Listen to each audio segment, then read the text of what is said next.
On Manx Radio, and it's been the case for most of the station's 60 years, the majority of programmes are live, which can bring its interesting moments. And also, in the view of the main presenters, adds to the ambience. Certainly, the legend that is Val Doonican thought so when he talked to Chris Price. Val did his first BBC live TV in 1964, the year Manx Radio was born. I love doing television live. I wish people would do more live television somewhere, because I think the canning of live television, I think, has gone a little bit over the top. They've got very artificial now, I think, and they've become a little bit unreal. I think they're so canned. And I used to do my programs back in 64, 65 when I started on BBC television. A lot of people used to do live then, which was very common then. I mean, there was no novelty about it like it is now. And I did it from 1964, I think, till about 1970. Then I went to ATV. I signed up with Lou Grade and did programs for America.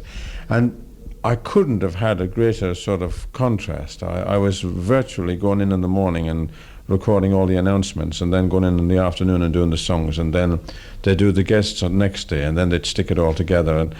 And I realized then that that was not the way I liked doing television. I could not feel any sense of continuity about the thing at all, and it really was so unnatural to me. I love to feel when I'm doing my television show the same as I do doing my act out here. I love doing live television.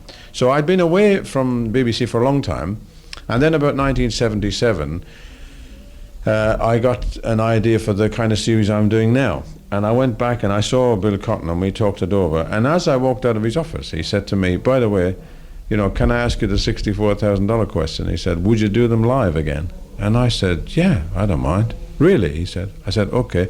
And he said, because you'll be the only sort of, a major sort of entertainment program that'll be live. So I started to, and I love it. I love it. It can be very inconvenient at times, because... What you might call living dangerously. It is, yeah. That side of it, I think, is up to yourself. You've got to either take that risk or you don't, I mean, you do radio all the time, and I'm sure that you do hours of live radio, and you never think you're going to do anything ridiculous, really, I suppose. You do it as you go along. If you make a mistake, you apologise and do it again. And I think if people do that, the public would accept it. I'm sure they would.